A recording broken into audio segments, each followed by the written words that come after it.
मैं किसी और की हूँ फिलहाल, मैं किसी और की हूँ फिलहाल, कि तेरी हो जाऊं, किसी और की हूँ फिलहाल, कि तेरी हो जाऊं, कि तेरी हो जाऊं, कि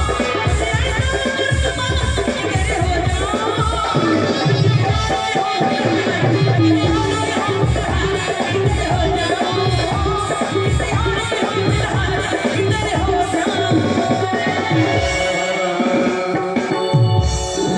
अरे मैंने कहा कि इश्क में मर जाना चाहिए। क्या बात है, वाह वाह। मैडम जी बोलिए जी। थोड़ा आगे आइए।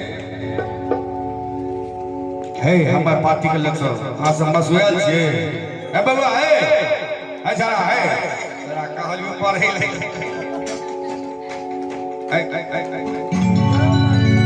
अरे पैसल छे बहुआ रे कि अमोन मर के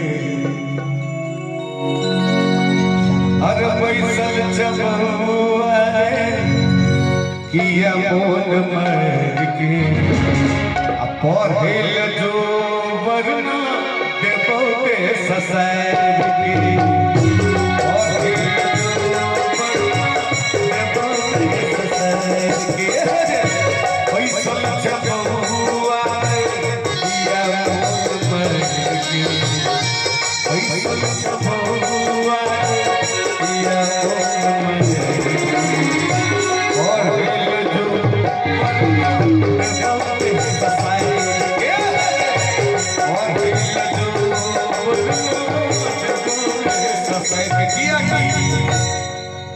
अरे एक तो थकई थी हम हाट बाजार में दोसर धरारी बिक गई 2000।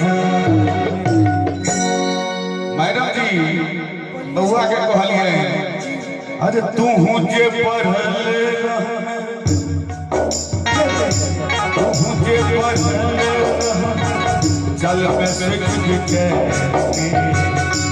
और हिल जो